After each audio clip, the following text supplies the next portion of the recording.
This is KWAI Honolulu, 1080 on the AM dial. It's time for the Carroll Cox Show on K108, heard every Sunday from 8 a.m. to 10 a.m. If you have questions for Carroll, our number here is 524-1080, 524.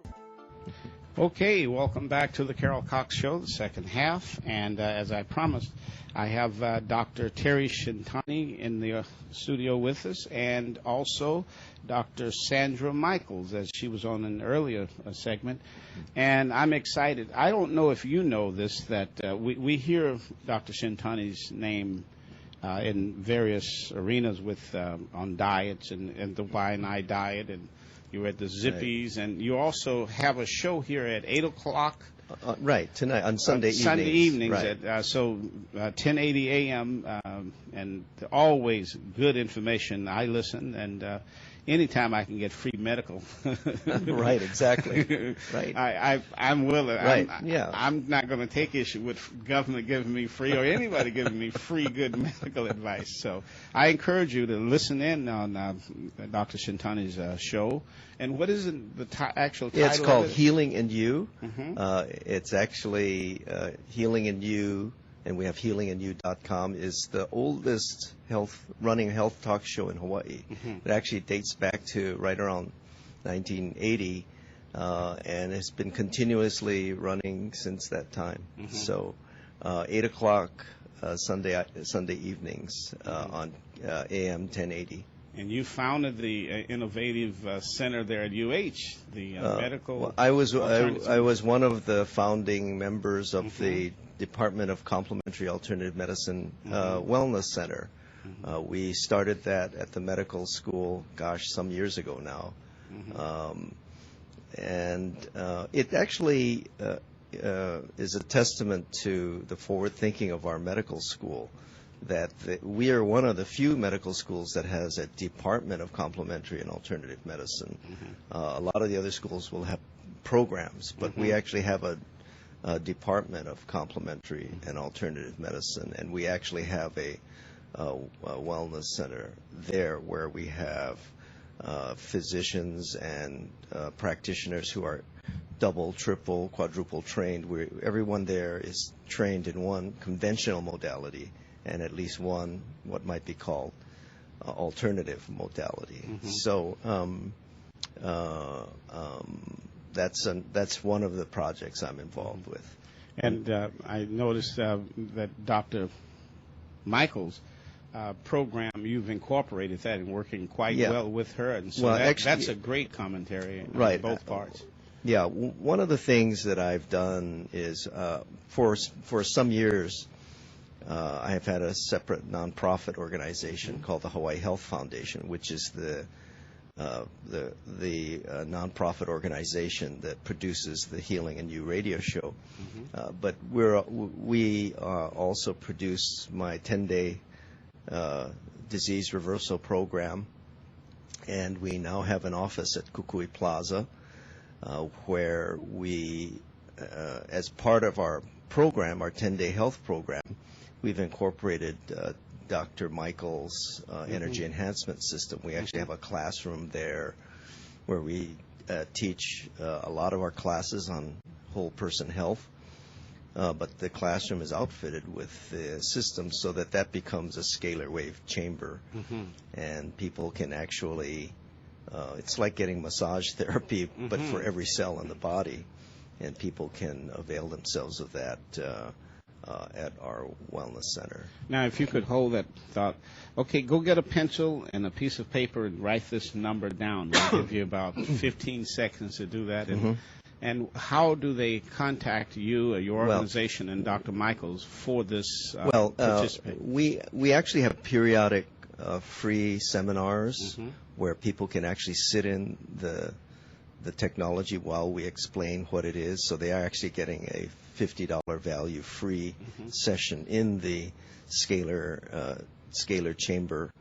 And they can go to alohanetics.com, mm-hmm. aloha, neticis.com, and we regularly post the schedule of classes. We have one coming up this Wednesday. Unfortunately, Dr. Michael, we actually book up very quickly because it's a free session. It's a $50 free value-free session in the chamber. I think it's worth a lot more than that, Dr. Shintani. All the information and all the benefit, and they're actually getting 2 hours in there. Right, yeah. It's actually more like $100 value. And having you in living color to talk about it, that's an experience. Invaluable wisdom. But if people don't have internet and they can't get to alohanetics.com, they can call 628-8784, 628-8784. To find out information about that. And we're actually going to start having regular sessions in there where we explain the technology, because the technology is a little baffling and people need to have an explanation about what's going on in the system. It's like Star Trek medicine.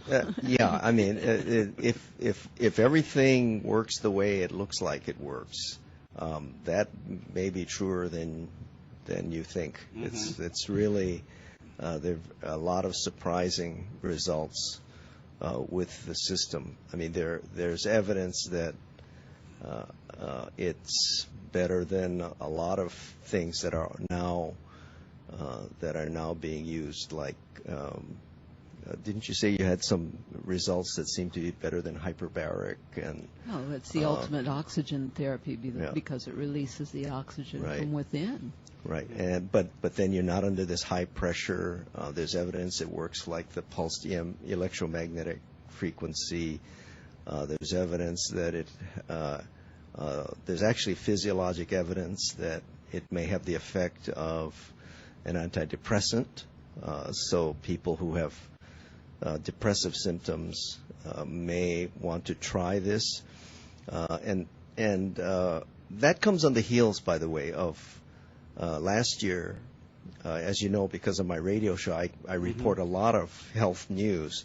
And last year came a very surprising and rather shocking report that in a 15-year meta-analysis of all the data they collected on antidepressants, that for mild to moderate depression, they found that medications were no better than placebo.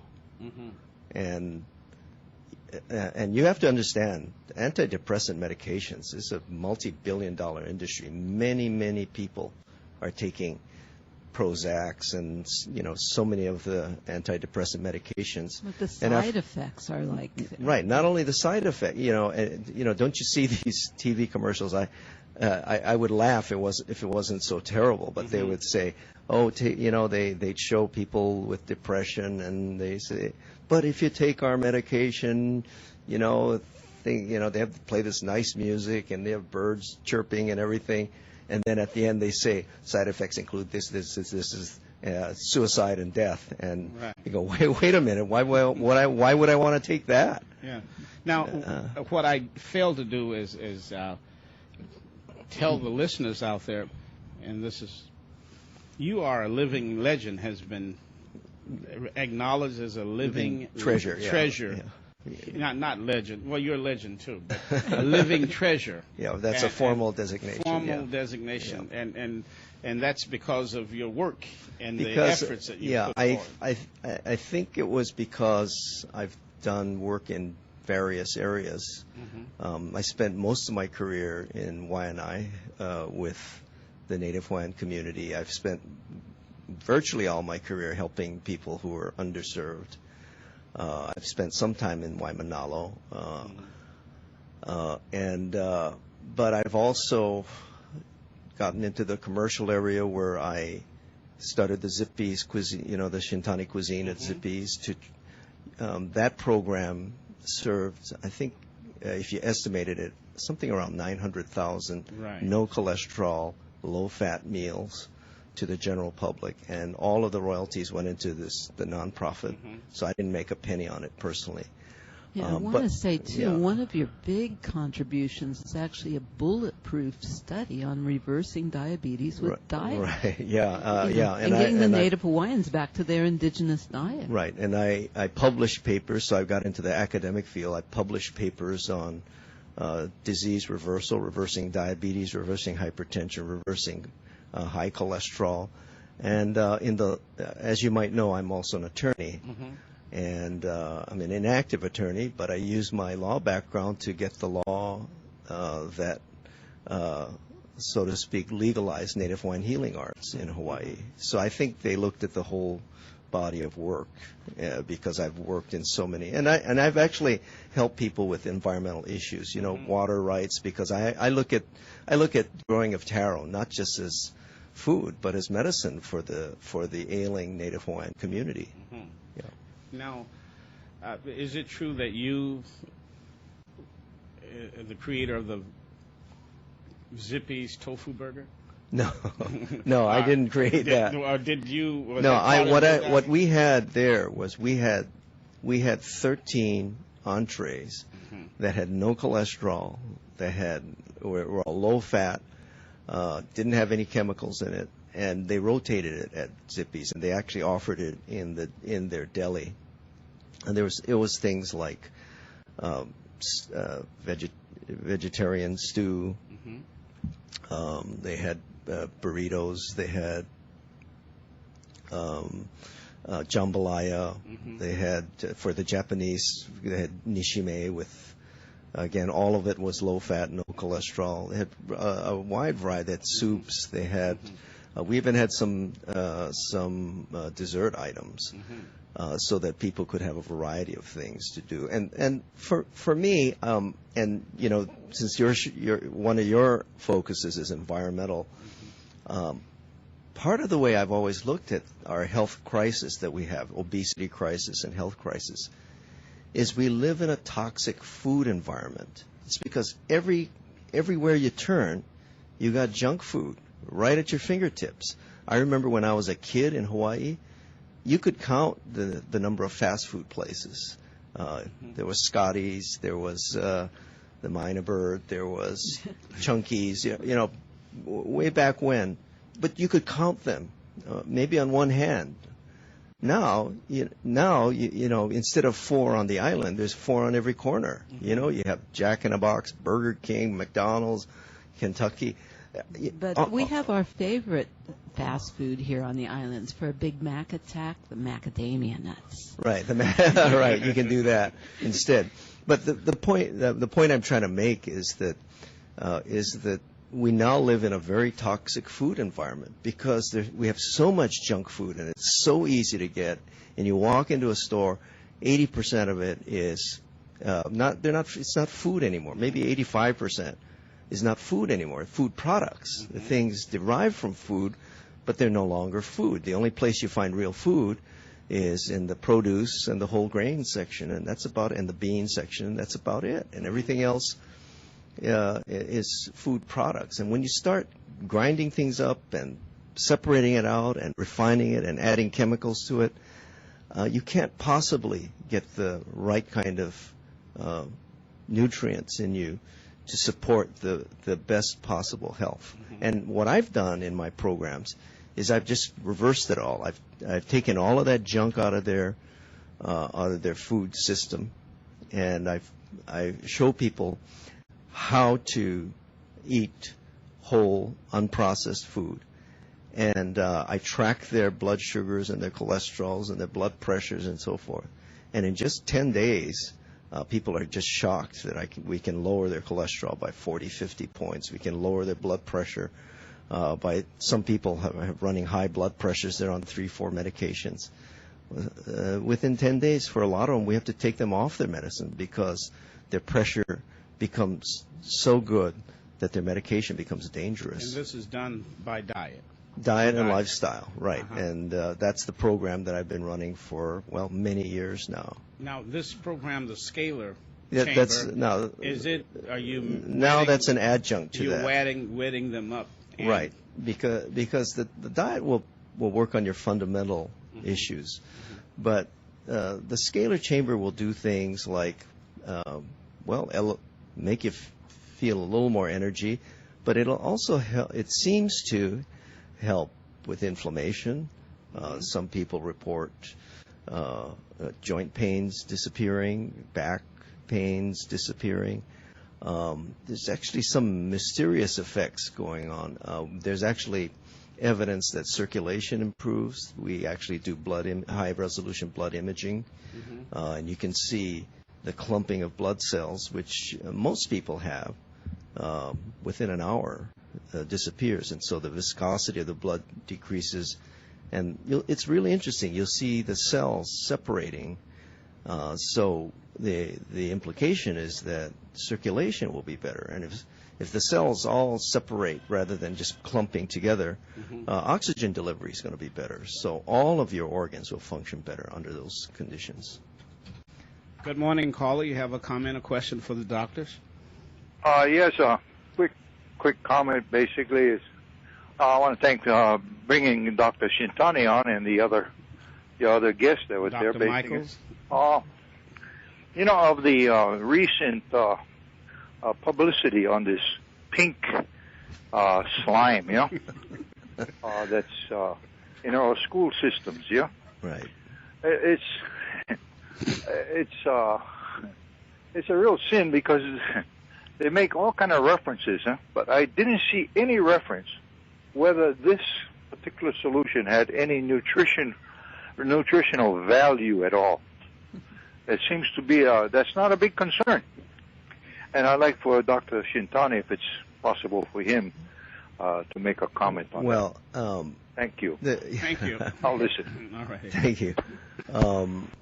You know, I'm not an expert on pink slime, although we've reported it on my radio show, actually quite long before they reported it in the general news. We were actually, my co-host, Dr. Diane, is actually a very good researcher, and we seem to always be ahead of the curve. But we were talking about pink slime months ago. How long have you been talking about Spam? Right, but Spam is almost like pink slime in a can. The nutritional value, if you compare it to Spam, what people need to realize is people think of Spam as a meat product. And when you think of meat product, you think protein. But Spam is only 17% protein. That's 1/7. And people say, well, what's the other 83%? Well, if you look at it, it's fat.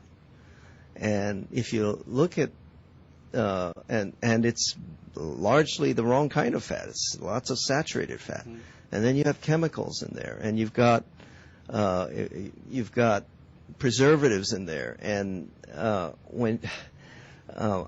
it's baffling to me how pink slime was allowed in school lunches. And it's baffling to me how people didn't realize that places like McDonald's and other fast food places was using this stuff for years. The basic concept of fast food is to churn out the cheapest stuff you can possibly make. That's how they can offer 99% double burgers or whatever they are. I don't want to mention any names. But they have to put the neurotoxins in to make it addictive so it tastes like real food, so people will eat the stuff and keep coming back and wanting more. You know, predictable flavor. And actually, you know, addiction, and actually, you as an environmentalist, or you might appreciate this, but I've even seen regulations that they allow a certain parts per million of animal hairs and insect parts in foods like that. What does that tell you? You mean there's rats running around in the processing plant and they fall into the machine, or there are roaches?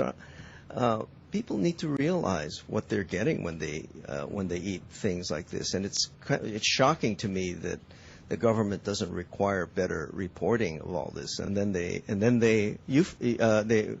turn into euphemisms. Right, and this brings me to this more currently, there's a debate on labeling. Of course. On GMO, and absolutely. I am puzzled at how anybody at the state capitol or in city government or any government would be reluctant or refuse to require a label. I agree with you. The buyer's right to know. If I went to buy a car, they tell me absolutely agree with that you. they tell the dealer that they have to disclose to me things about the car. But when it comes to food and ingesting and threatening my health. Oh, never mind that it becomes part of your body.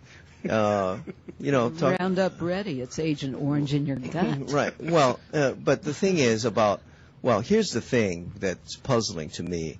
I'm a professor and a scientist and a physician.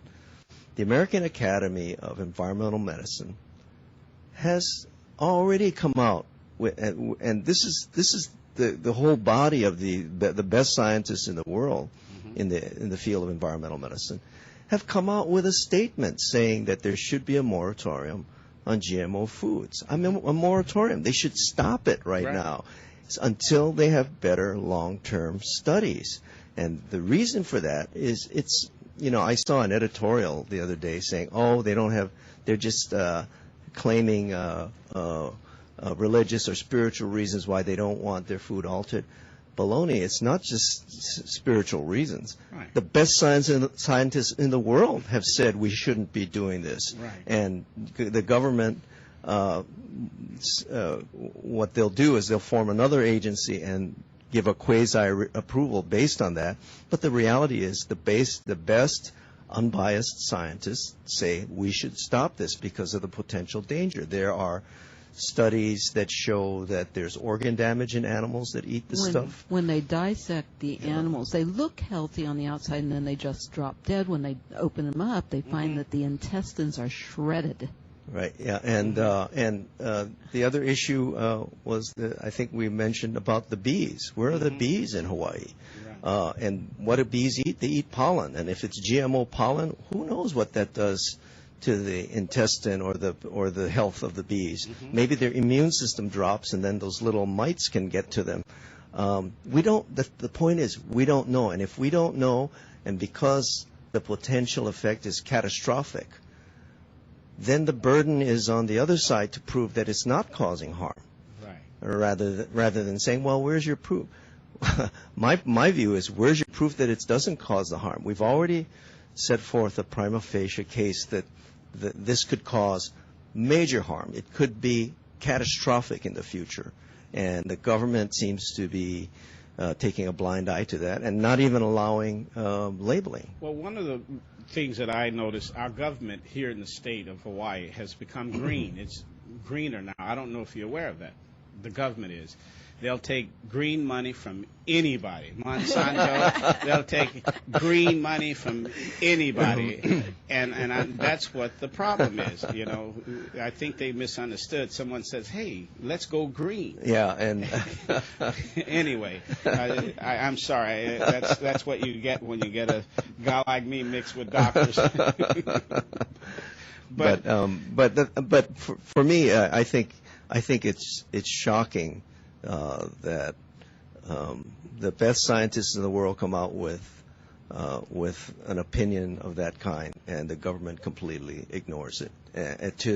There should be accountability of the government to the harm that may be caused. And one of the funny things I look at, while our legislators and other government officials are refusing to require labels, they're not millionaires or billionaires where they import all of the food and know exactly what they're eating the same garbage that we're eating. Yeah, exactly. That's what's troubling. Yeah, that is troubling. That they would return to the same dinner table with you and eat the same unlabeled food, the mystery food. Well, I think they don't realize they may be harming their own children by not allowing the labeling and the control of technologies of this kind. And you need to invent a machine that will explain that, change that thinking with the legislators. Well, we need the technology to have more intelligence for decision making. But I'm going to say too, I've been, the extreme wealthy only buy organic, and they know what they're doing, and they use energy medicine extensively for themselves, and they're not eating the same garbage. They're not the politicians, though. Now, I fell in love with this tofu burger. That's why I asked, because when I got to tell you, when the first time I consumed one, it was nightmarish. I thought to myself, who on earth came up with this? But then I looked at the alternatives. I could either have myself a nice big fat boy burger, or I could have myself a chicken sandwich or a fish sandwich, and all of that. and then die young. Or, Right. or I could fall in love with this tofu burger, and I've come to. Am I okay with? Yeah, I think that's. Well, let's put it this way, as you said. Look at the alternatives. I mean, a quarter pound of tofu is about 5 grams of fat. Mm-hmm. Quarter pound of beef is like 18, 20 grams of fat, and most of that is saturated. And who knows what else is in there? The hormones, additives, and yeah, all of those things. And actually, you were mentioning pink slime. My understanding is they ammoniate it. They put ammonia in the meat to kill off the bacteria. Yeah. Well, people should know that ammonia is like urine, isn't it? Because yeah. and I'll let people but it's all for think protection. about that one in their own mind. It's safe food, right? Yeah, I'm not sure I'd ever want my food treated that way. Not something you want to ingest. Not going to create health. Right. But anyway, let's frame it in a positive way.